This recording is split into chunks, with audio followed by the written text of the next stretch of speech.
colonialism of a special type.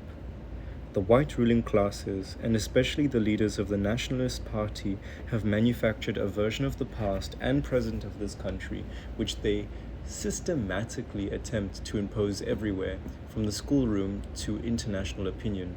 According to this picture, the early white settlers penetrated peacefully into a virtually unoccupied country. The African population, who are depicted as savage barbarians without culture, achievements, or history, are represented as relative newcomers who entered the country at about the same time as the whites and conducted aggressive wars and raids against them. The impression is given that African occupation was always more or less confined to the present reserves, the Bantu Homelands. This version of South Africa's past is entirely false. From the time of the first white settlement established by the Dutch East India Company 300 years ago, the pattern was set for the ruthless colonial exploitation of the non-white peoples of our country, the expropriation of their lands, and the enforced harnessing of their labor power. The Dutch made war on the people of the Cape, whom they contemptuously called Hottentots, and rejected their appeals for peace and friendship. The so-called Bushmen were all but exterminated. Slaves were imported from Malaya and elsewhere. White settlers gradually penetrated into the interior. They drove the indigenous people from the best farmlands and seized their cattle.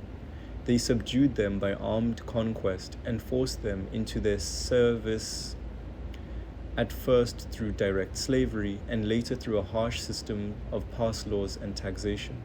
This pattern was not basically changed by the seizure of the Cape Colony from Holland by Britain in 1806. The British colonialists conducted a savage series of wars of conquest against the Amaxhosa people in the Eastern Cape and the Zulu people in the Natal. They imported more white settlers from Britain and greatly extended the area of white domination. Through the agency of missionaries, traders, or armed bands of adventurers, they extended British sovereignty or protectorates through Bechuanaland and Basutoland, and beyond the Limpopo River in Mashonaland, Barotseland, and other territories to the north, which they have named after the infamous adventurer and multimillionaire Cecil Rhodes. The beginnings of the past system were introduced under British rule. However, as the foremost capitalist country at the time, Britain was opposed to direct chattel slavery. In 1836, a law was passed abolishing slavery in the Cape Colony. In protest against this law and to get away from British rule, large parties of Boers left the Cape and crossed into Natal, the Orange Free State, and the Transvaal. In the course of this great trek, the Boers conducted continuous aggressive wars against the African tribes whom they found in possession everywhere. They usurped their lands, exploited their labor, and even practiced forms of slavery. They established new republics founded on white domination and the racialist principle, no equality in church or state. Colonialist propaganda has emphasized the negative features of traditional African society, the relatively low development of productive techniques, the illiteracy, intertribal conflicts and wars, superstitions, and poverty. It is true that such features existed in traditional African society, just as they did among all peoples at the period of the simple tribal economy. But hostile propaganda has presented a distorted image. Prior to the European conquest of southern Africa, the indigenous peoples had developed their own independent culture and civilization. They mined and smelted iron, copper, and other metals and fashioned them into useful implements. They had developed a number of handicrafts. Their system of extensive agriculture and livestock breeding was well suited to the type of country and the tools at their disposal. It produced a surplus sufficient to maintain full-time specialist workers, smiths, doctors, and others. Their system of government, though simple, was essentially democratic and popular in character. The hereditary chiefs were assisted in their functions as lawgivers and judges by the senior people of the tribe, and important decisions affecting the whole tribe were always referred to a general meeting of the people, the Tswana and Soto Pitso, the Xhosa and Zulu Imbizo. Private property in land was unknown, and food and shelter were freely shared, even with strangers. When whites first appeared, they were welcomed courteously, but when the colonists began their ceaseless acts of armed aggression, the African people resisted bravely to defend their cattle and their land from robbery and their people from enslavement. They took up spear and assegai against the bullets of the invader with his horses and wagons.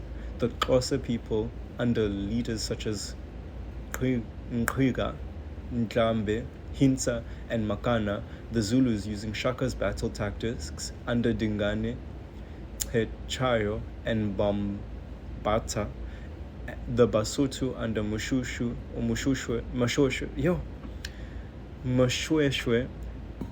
and in the north, the Tswana, Pedi, and other African peoples fought back bravely against the Boer and British invaders. The colored people, too, struggled valiantly. Revolts took place, and the colored community led by the great Adam Kok established their own independent Griqua Republic. But tribal society and a rural economy could not provide the material basis for successful warfare against an enemy with a more advanced economy and more destructive weapons. The impact and penetration of white missionaries and traders paved the way for military conquest. Disunity amongst the various African peoples prevented the development of a common front of resistance. The far-sighted vision of Mashweshwe did indeed encompass this idea, and he sent emissaries to the Zulu and Xhosa people and to Adam Kok to propose such a united front. But Mashweshwe's idea of a grand alliance came before its time. Time and again, in their wars of conquest against African peoples, the British and Boer imperialists were able to play off one tribe against another and to enroll African auxiliaries. The discovery of diamond fields at Kimberley and gold fields on the Witwatersrand had profound and far-reaching consequences. Foreigners flocked into South Africa. Great British and European finance houses exported vast sums of investment capital to South Africa. To seize complete control over the gold of the Transvaal, British imperialism invaded the two republics, and after a cruel war, in which the Boers defended themselves with great heroism and resourcefulness, brought them within the British Empire. One of the pretexts for Britain's aggression had been the oppression of the African people under the republics. Yet, following the British victory, the colonial status and subjugation of the indigenous peoples was continued and even intensified. The gold mining interests were now the true rulers of the country. They had only one interest in the African: to force him into labor on the mines at minimum rates of pay. They found the harsh colonial policy of the republics admirably suited to this purpose. The poll tax and pass systems were intensified. Dispossession of the Africans from the land was sped up. Not a single move was made to introduce the northern colonies. Even the minimum citizen rights had been conceded to the non-whites in the Cape. In the oppression, dispossession, and exploitation of the non-whites, British imperialism and Afrikaner nationalism found common ground. This was the basis for the establishment of the Union of South Africa in 1910. Dominating the all-white parliament, the representatives of the wealthy Boer farmers and the imperialist mine owners joined an unholy alliance to squeeze the last drop of cheap labor out of the African people. The Land Act of 1913 ended African land ownership or tenancy except in the reserves, which were deliberately designed to be insufficient to support the population, so that the menfolk would be driven forth by hunger to work in white-owned enterprises. The state developed the contract system of migrant labor, separating the wage earner from his family so that the employer would not have to pay for the maintenance of the worker's wife and children. The democratic, cooperative basis of tribal society was broken down, and the entire African people turned into a rightless community of impoverished peasants and underpaid forced laborers in white-controlled farms, mines, and factories. South Africa is not a colony, but an independent state, yet masses of our people enjoy neither independence nor freedom. The conceding of independence to South Africa by Britain in 1910 was not a victory over the forces of colonialism and imperialism.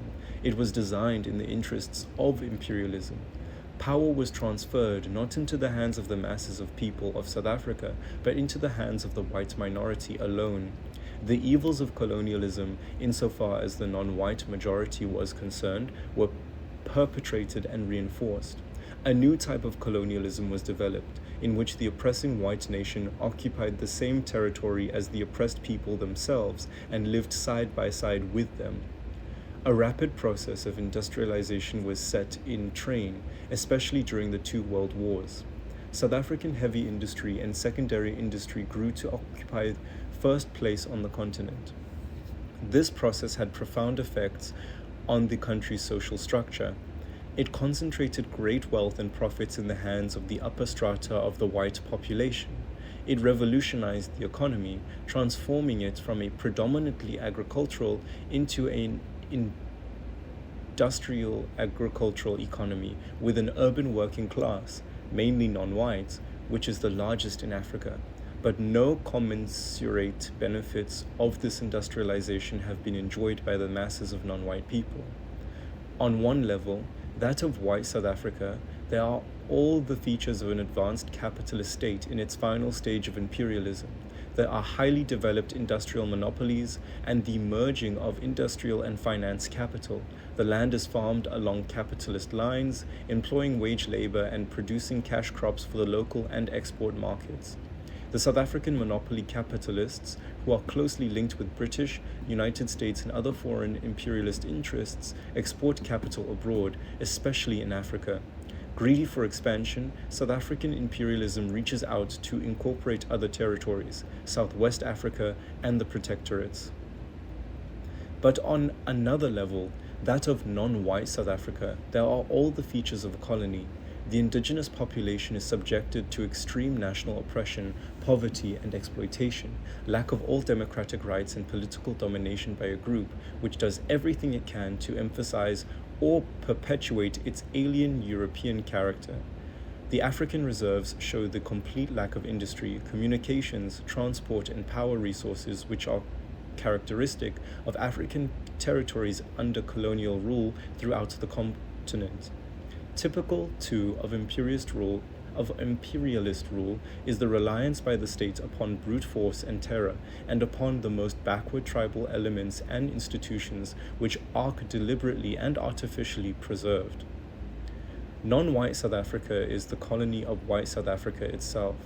It is the combination of the worst features of both imperialism and of colonialism within a single national frontier, which determines the special nature of the South African system and has brought upon its rulers the justified hatred and contempt of progressive and democratic people throughout the world.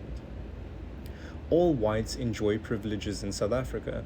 They alone can vote and be elected to parliament and local government bodies. They have used this privilege to monopolize nearly all economic, educational, cultural, and social opportunities. This gives the impression that the ruling class is composed of the entire white population. In fact, however, real power is in the hands of the monopolists, who own and control the mines, the banks and finance houses, and most of the farms and major industries. The gold and diamond mines are owned by 7 mining financial corporations and controlled by a handful of powerful financiers. These 7 corporations are closely linked with British and American imperialist interests. They control capital investments in mining alone of 490 million rand and employ almost 500,000 workers. In addition, they dominate large sections of manufacturing industries.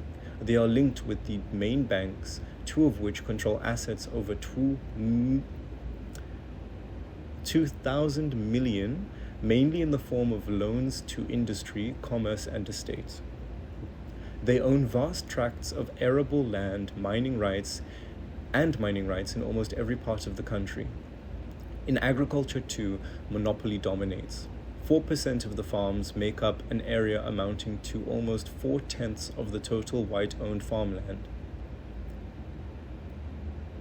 Thus, in mining, industry, commerce, and farming, monopolists dominate the country's economy.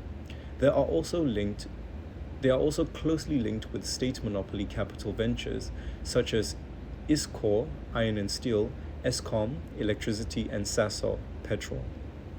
These monopolists are the real power in South Africa. The special type of colonialism in South Africa serves, in the first place, their interests. Low, non-white wages, the reserves of poverty, the compound labor system, and the importation of hundreds of thousands of contract laborers from beyond our borders, the pass laws and the poll tax, and rigid police control of labor and of movement are all designed to keep their profits high. In 1961, these 7 mining corporations and their subsidiaries made a working profit of nearly 212 million rand and paid out dividends of 101 million rand to shareholders. The South African monopolist acts as allies and agents of foreign imperialist interests. 1/4 of the capital of the 7 mining financial groups is owned abroad, mainly by British and American investors. In 1958, dividends of 43 million were paid out abroad. The 2 biggest banks, Standard Bank and Barclays, are largely controlled from Britain, and in recent years, United States capital investment in South Africa has grown rapidly, exceeding all other American investments in the rest of Africa put together. Effective economic domination in South Africa is thus exercised by an alliance of local white monopoly interests in mining, industry, and agriculture, put together with foreign imperialists and representatives of state monopoly capitalism. These interests have conflicts among themselves, which are reflected in the main white political parties and groupings, but they find common ground in the perpetuation of the colonial type subjugation of the non-white population. The system of colonial domination over and robbery of the non-white masses is not in the genuine, long-term interests of the workers, small farmers, middle class, and professional elements who make up the bulk of the white population. White domination means more and more police and military expenditure to burden the taxpayer and divert men and resources from useful production. It means that the poverty-stricken masses are unable to form an adequate market for South African industry and agriculture. It means more and more dictatorial police state measures, the extinguishing of civil liberties for whites as well as non-whites. It means a South Africa despised and shunned by the whole world, subjugated to economic, diplomatic, cultural, and other forms of isolation, boycott, and sanctions. It means a future of uncertainty and fear. The maintenance of white supremacy involves ever-increasing repression and violence by the government, resistance by the oppressed people, and the steady drift to civil war. Only the complete emancipation of the non-white peoples can create conditions of equality and friendship among the nationalities of South Africa and eliminate the roots of race hatred and antagonism, which are the greatest threat to the continued security and existence of the white population itself. The national liberation of the non-whites, which will break the power of monopoly capitalism, is thus in the deepest long-term interest of the bulk of the whites. Progressive and far-seeing whites ally themselves unconditionally with the struggle of the masses of the people for freedom and equality. On the whole, the white workers represent an aristocracy of labor. Monopolists have extended numerous concessions to them. They receive relatively high wages. Non-white miners receive an average of 144 rand a year, plus food and compound housing, while white miners receive 2,470. African male farm workers average around 68 rand per year, and whites 1,050. Whites have a monopoly of the best paid jobs, of an entry into skilled trades. They are invariably given positions of authority over non-whites. The relatively high standards of life and wages enjoyed by white workers represent, in reality, a share in the super profits made by the capitalists out of the gross exploitation of the non-whites. Systematically indoctrinated with the greed of white superiority, the white worker imagines himself to be a part of the ruling class and willingly acts as a tool and an accomplice in the maintenance of colonialism and capitalism. However, in reality, the white worker, like the non-white worker at his side, is subjected to the exploitation by the same capitalist owners of the means of production. White workers' wages in general are high in comparison with those of non-whites, but many categories of white workers are paid little more than non-whites, and also struggle to support their families. The white worker is subject to the insecurity of the capitalist system, with its constant threats of depression, short time, and unemployment. The division of trade unions on racial lines weakens all sections of workers in their constant struggle with the bosses for better pay and conditions and shorter hours of work. The fundamental interests of all South African workers, like those of workers everywhere, lie in unity in the struggle for the day-to-day interests of the working class, for the ending of race discrimination and division, for a free democratic South Africa as the only possible basis for the winning of socialism, the overthrow of the capitalist class, and the ending of human exploitation. More than 2/3 of the South Africans are people of indigenous African descent. Living and working in all parts of the country, they form the basic population and are at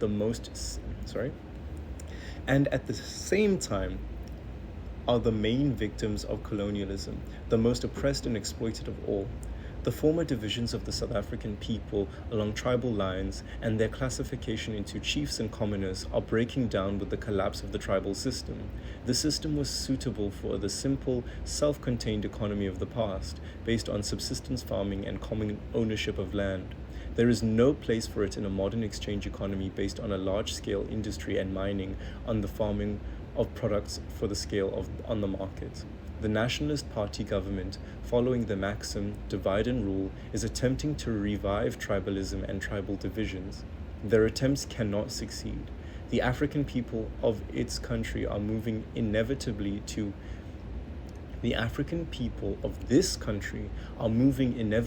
and consciously towards the formation of a single modern nation. There are no acute or antagonistic class divisions at present among the African people. Most of them are wage workers in industry or agriculture. There are no large-scale African employers of labor. The professional groups, mainly teachers, do not, as a rule, earn salaries or live differently from their fellow Africans. Even the people of the reserves, especially the menfolk, spend much of their lives as migrant wage laborers on the mines, in agriculture, or in industry. 1/3 of the African people live on the reserves. The largest part of these are the Transkei and Ciskei in the Cape Province, but there are also others scattered areas widely separated in the other 3 provinces. The nationalist government speaks of the reserves as the homelands of the African people. But so far from being able to sustain additional population, they are grossly overcrowded already and far too small to maintain their present population of 34 million. Most Africans on the reserves are not independent peasants and have no land or insufficient to make a living. To support their families and avert starvation, most of the men in the prime of their life are usually away working for white employers and leaving the farming to old people and womenfolk. The smallness and the overcrowding of the reserves leads to soil exhaustion. There is no opportunity for intensive farming, crop rotation, and scientific cattle pasturing because there is not enough land. The reserves are the most backward and undeveloped areas in the country, typical of colonial Africa. They lack industries, communications, and power resources. There is no capital or improvements on mechanization. Under its preposterous Bantustan scheme, the nationalist government is proposing to partition South Africa. They pretend to be conferring independence and self-government on the reserves, which they have christened Bantu Homelands, and thus justify treating Africans in the remaining 87% of South Africa as aliens and temporary visitors. They present this proposal as a concession to the African people and to world opinion. Africans and all freedom-loving people reject this proposal with contempt and indignation. There are no grounds in history or in reality for the nationalists to claim that any part of South Africa is exclusively for whites. Africans live in every part of our country. Their labor has gone to develop its farmlands and its cities, its mines and industries, its railways and harbors. They claim every inch of South Africa as their homeland. The Bantustan scheme is not only undemocratic and opposed to every principle of self-determination, it is also fraudulent. Though they pretend that they are giving land to Africans, they are not giving them any additional land at all. In many cases, they are actually taking away land from them. The Nationalist Party promises independence and self-government to the reserves, but the so-called Bantustan schemes are both dishonest and impractical. The nationalists have no intention of conferring any genuine independence on any group of non-white people. Even if they were compelled to make concessions in this direction, the land area of the reserves is too small, the economy too backward, and completely lacking in capital to allow for the possibility of any real independence of these areas. The government is attempting, through the Bantu authorities system, to enforce a return to tribalism using chiefs who are prepared to collaborate and deposing and deporting those who refuse. The effect is actually to hasten the breakdown of tribal institutions. Those chiefs who collaborate with the government have become the most hated group in the countryside, relying on dictatorship and terror, contrary to African traditions, to enforce the laws of the white authorities on the unwilling people. The people of the reserves are boldly calling the government's Bantustan bluff. They are fighting bitter struggles, including armed struggles, against the Bantu authorities. The peasant in the countryside today is not the unsophisticated tribesmen of the previous century. Millions have at some time or another come to work in the towns.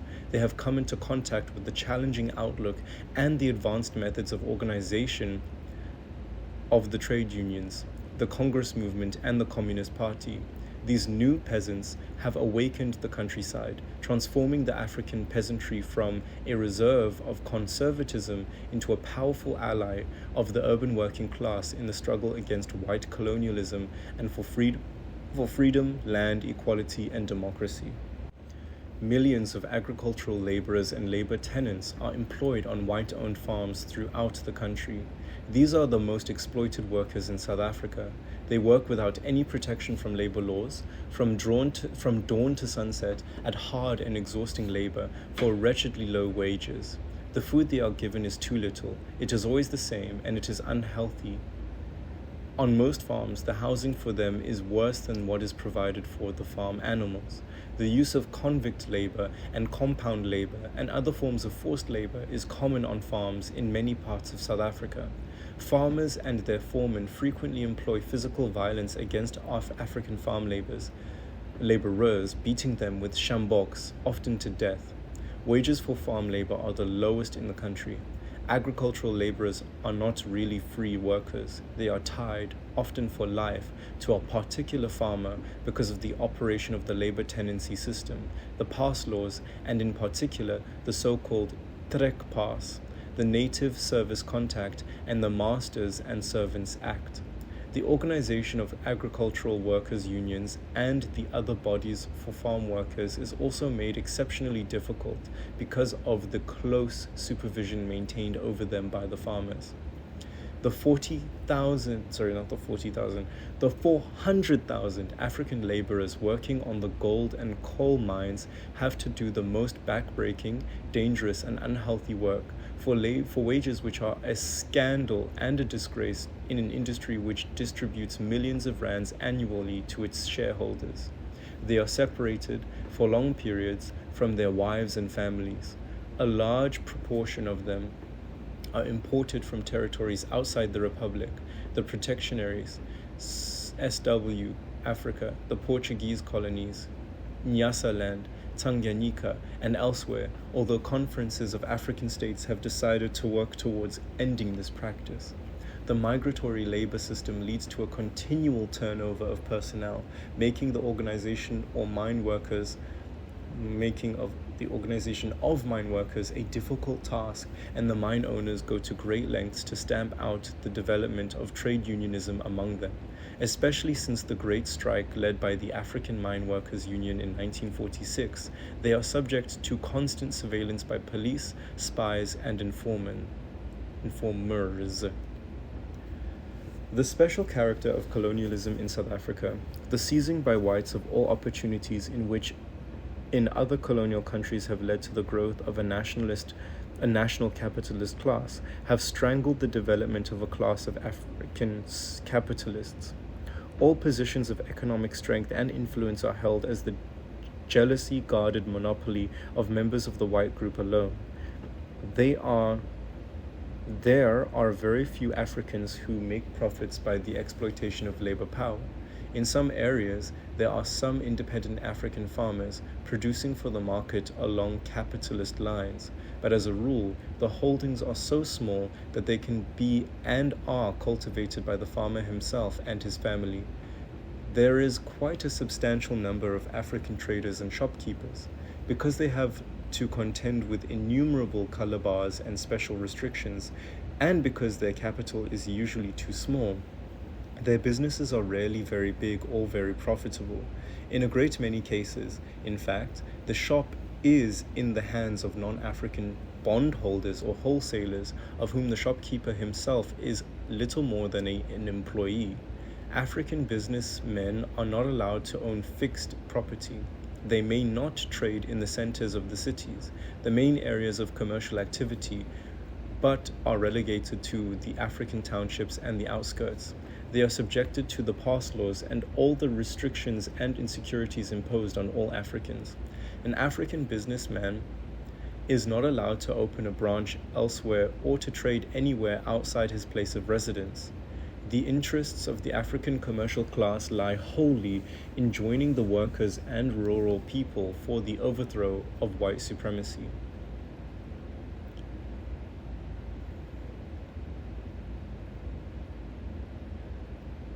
Intellectuals and professional groups among the Africans share with their people all the hardships and indignities of colonialism. The largest group, the teachers, receive salaries far below those of their white colleagues and comparing unfavorably with those of many African industrial workers. They have to work in appalling conditions, in overcrowded classrooms, lacking modern equipment, teaching half-starved children. The nationalist policy of Bantu education imposes upon them syllabuses or syllabi designed to indoctrinate their pupils with servility and apartheid theories and containing a minimum of genuine educational content. They are compelled to teach in the African languages, although there are no adequate textbooks in these languages. Under the nationalist regime, there has been a catastrophic fall in the standard of African education. The few places once open to African students for professional training in some white universities have been closed. The new tribal colleges set up instead by the nationalist government are a travesty of institutions of higher education. They have no faculties to train architects, engineers, scientists, dentists, or technicians in most fields. Passports for those who wish to study abroad are usually refused. Opportunities for cultural development among Africans are restricted to a minimum. Nearly all public libraries, theaters, concert halls, and other cultural facilities are reserved for whites, and the few for non-whites are inferior. The exceptionally sharp contradictions of South Africa and their own conditions of life, which are a challenge to their self-respect and human dignity, face the African intellectuals with a clear-cut choice. Either they align themselves with the struggles of the masses, or else they accept the role of assistants and agents in maintaining white colonialism. To their credit, many African professional men, teachers, and even chiefs have sacrificed all hopes of privilege and advancement in order to join wholly with their people.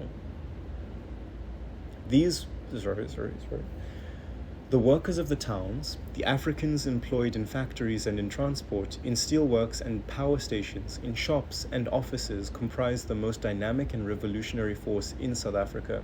The wages of urban African workers, in relation to their high living costs, are scandalously low.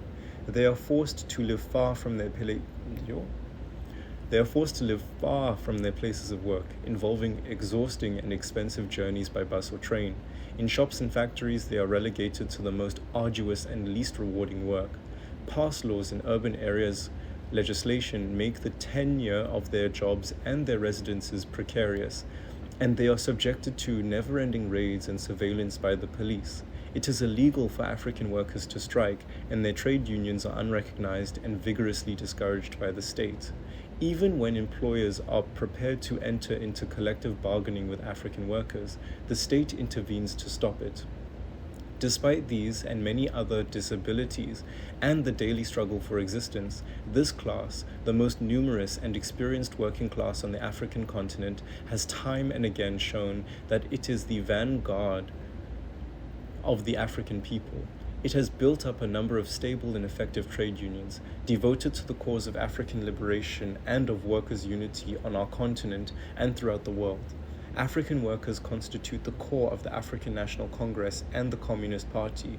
They have repeatedly came out on nationwide political general strikes and have been leading the force in every major struggle for the liberation movement. Disciplined and taught the lessons of organization and unity in the harsh school of capitalist production, driven by their conditions of life into a united struggle for survival, this class alone is capable, in alliance with the measures of rural people, of leading a victorious struggle to end white domination and exploitation. The colored and Malay people, a population of 11 to 12 million people living mainly in the Western Cape province, are a national group comprising workers, farm laborers, professional people, and small businessmen. Like all non-whites, the colored people are subjected to many forms of racial discrimination, reflected in low standards of living, education, housing, nutrition, and health. Colored workers, despite a tradition of craftsmanship, which is the oldest in the country, find access to senior posts is withheld from them and given to whites. Colored farm laborers work and live under wretched conditions. Their pay is scandalously low, and on the wine farms is partly made up by a liquor ration, the tot system, which undermines their health. Colored teachers and other state employees are paid much less than their white counterparts for doing the exact same work. Nevertheless, for many years, the community occupied a privileged position in relation to the Africans. The white ruling group extended various concessions, such as a qualified franchise, trade union rights, property rights, in order to prevent the emergence of a colored national consciousness and the formation of a united front of oppressed non-white peoples for equality and the ending of white colonialism. This policy was not without success. But with the deliberate removal by the nationalist government, one after another, of all the privileges extended to the colored people in the past, the abolition of the common role franchise, the introduction of apartheid and job reservation, white baskap in the trade unions, and separate university education, working class and democratic leaders have come to the fore. The colored people are rejecting apartheid and moving towards the path of struggle, side by side with African and other freedom fighters. The Indian community, of 500,000, are mainly the descendants of indentured laborers who came to work in the Natal sugar fields a century ago. From the earliest times, all sorts of degrading and discriminatory restrictions have been placed on South African Indians, restrictions which they have resisted in many historic struggles. Today, there is a substantial class of Indian industrial and agricultural workers, especially in Natal, but also increasingly in the Transvaal. There is also a considerable class of Indian merchants, factory owners, and small shopkeepers. The Indian workers face appalling problems of unemployment and overcrowding in slum conditions. Indians do not enjoy voting and other democratic rights. Indian businessmen and all sections of the community are subjected to innumerable disabilities, especially relating to land and property ownership and economic and educational opportunities. They are not allowed to move from one province to another without special permits and are completely debarred from the Orange Free State.